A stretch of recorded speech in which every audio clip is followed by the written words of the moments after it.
If you are a Pixel 6 or a Pixel 7 user, your device may be under attack.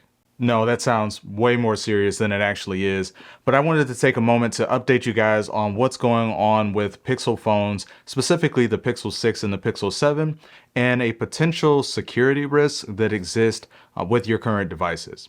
Now, if you're on the Pixel 7 and you've taken the March update, this may not necessarily apply to you, but if you haven't taken it, please go ahead and update your Pixel 7 devices to the latest update, which is the March 2023 update, so that this is not a problem for you. And if you're a Pixel 6 user, well, you may just want to pay attention. Now, if you have no idea what I'm talking about, Project Zero, which is a division of Google that essentially is the hacker security team, essentially what they did is they put out this report a little less than a week ago that identified 18 vulnerabilities with Pixel phones, and not necessarily the phone itself, but more specifically the modem that Pixel phones are using.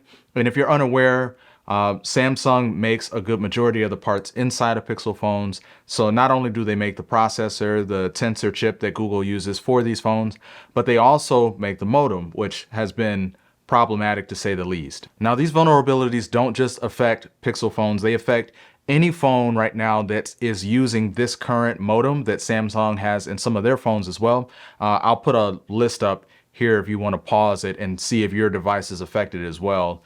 But 18 vulnerabilities and 4 critical ones that are essentially very important that you need to know about. Essentially, these 4 critical vulnerabilities could make it possible for somebody to get access to your device without any user interaction. So essentially all they would need is your telephone number, and then they could send all kinds of malicious attacks to your device, which of course nobody wants. Now, the onus really is on Samsung to fix this because this is really an issue with their hardware, and they really need to update the firmware to pretty much patch this vulnerability.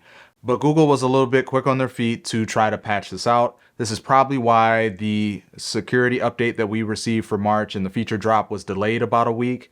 And usually these reports only come out after things have been fixed. So like I mentioned earlier in the video, if you've already updated your Pixel 7 or Pixel 7 Pro to the March feature drop / security update, you should be fine.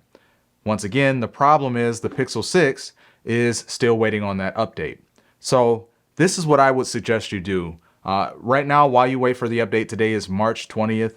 The update could come today, and if it does, please go ahead and update to it ASAP. But if not, this is the recommendation for a couple settings that you can change just to make yourself a little less susceptible to these attacks. Okay, so you'll want to go over to your device and go into settings. So as you can see right now, I'm in the settings. Go under network and internet, and then you want to pick calls and SMS.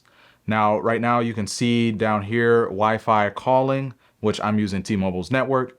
You're going to click there where it should say whatever your network provider is, and you're going to turn off Wi-Fi calling. Okay. Now, it is convenient to have this feature because I really like the clarity of the calls. But like I mentioned, if you're on a Pixel 6 device, well, the security is probably more important. So you'll want to turn that off. But if you're on a one of the other devices that was listed that's affected, like a Samsung S22, it's the version that specifically uses the Exynos model of chips and modems. So if you have a Qualcomm version, well, most likely you're not affected. The other thing you want to do is turn off voice over LTE or VoLTE. Unfortunately, if you're on a Pixel 6 device, well, you can't turn this feature off.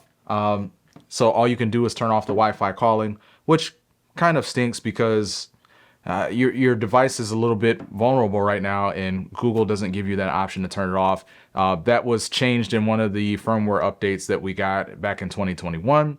But if you're on a Galaxy device or Samsung device, you can simply go into your settings. You can search for voice over LTE or VoLTE, VLTE, and just turn that setting off. This is a temporary fix until Samsung, like I mentioned, actually fixes what's wrong with their modems to patch out these security issues. But yeah, I just wanted to take some time to update you guys on that, let you know what was going on with that. Let me know down in the comments, what do you think about this? I mean, it's not really Google's fault, but it kind of is. And I'm seeing a lot of people now really wishing that Google would go the route that Samsung did and just embrace the Snapdragon chips again and get them to make a Pixel specific version of it, so that we can stop having these kind of issues with Pixel phones. They really are great phones, and I hate to see these kind of things come up because they get a lot of attention, and it just puts a really bad taste and a bad image for Pixel phones, which really are not as bad as people make them out to be. But yeah, let me know what your experience has been. As always, please like and subscribe. Remember, we are on the road to 10,000 subscribers, so a subscribe is very, very much appreciated. And with that being said, I will see you guys in the next one. Peace.